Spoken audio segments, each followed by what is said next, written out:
मित्रों नमस्कार, मैं दिनेश यादव। आइए आज हम परशुराम जयंती के दिन भगवान परशुराम को याद करते हैं।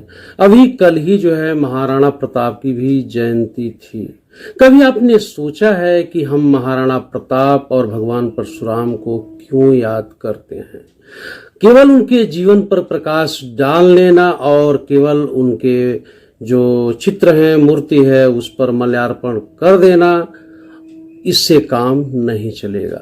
हमें ये जानना पड़ेगा कि हम महाराणा प्रताप की जयंती क्यों मनाते हैं, हम भगवान परशुराम की जयंती क्यों मनाते हैं।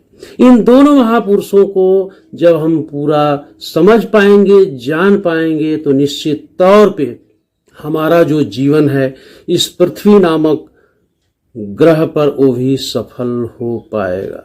तो आइए आज हम इस पर चर्चा करते हैं कि क्या समानता है भगवान परशुराम में और महाराणा प्रताप में। आप सभी जानते हैं कि जो महाराणा प्रताप थे वो अकबर के समकालीन थे।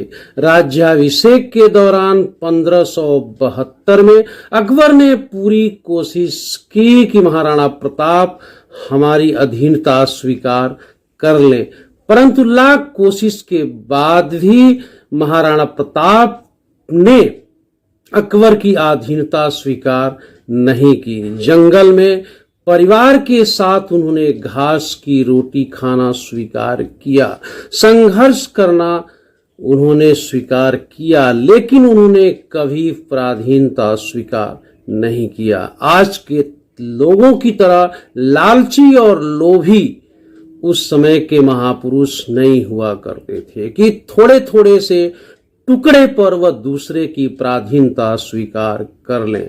वो अपने पौरुष, अपने ताकत और अपने शक्ति का प्रयोग दूसरे के सहयोग और दूसरे के सुरक्षा के लिए करते थे और हमेशा अपने स्वाभिमान के लिए ही जिंदा रहते थे। तो महाराणा प्रताप ने अकबर के लाख कोशिश के बावजूद ही उसकी पराधीनता स्वीकार नहीं करी।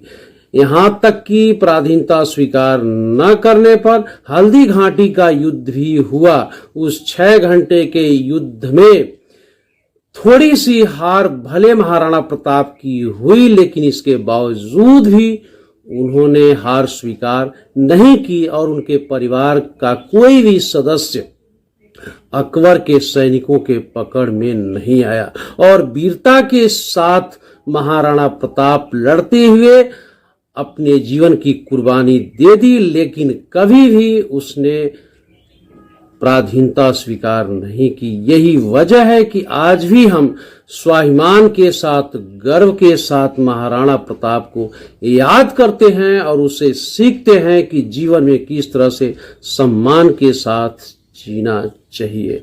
आज है परशुराम की जयंती।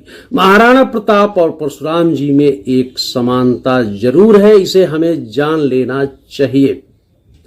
परशुराम जी के पिता जमदाग्नि ऋषि थे। उन्होंने भी राजा की गुलामी और पराधीनता स्वीकार नहीं की।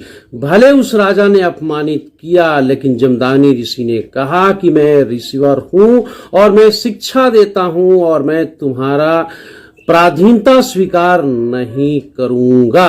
आप सभी इस कहानी को जानते हैं कि उन परशुराम जी के पिता के साथ राजा ने क्या किया।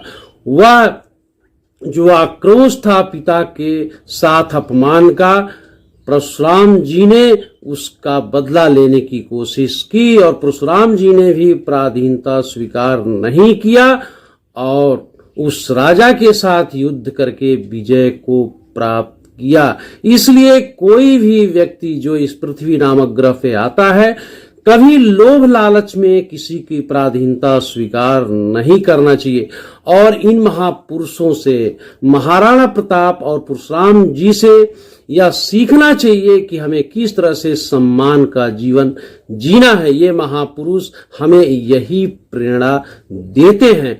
और इसी सीख के साथ हमको जयंती भी मनाना चाहिए, तब उन महापुरुषों का जो संदेश है हमारे जीवन में सार्थक रहेगा। बस इसी दोनों महापुरुषों के संदेश के साथ हम अपनी बात को समाप्त करते हैं और आपसे विदा लेते हैं। आप देखते रहिए हमारे इस लोक संचेतना चैनल को, हम आपके लिए लाते रहेंगे नई नई बातें और नई नई खबरें। नमस्कार।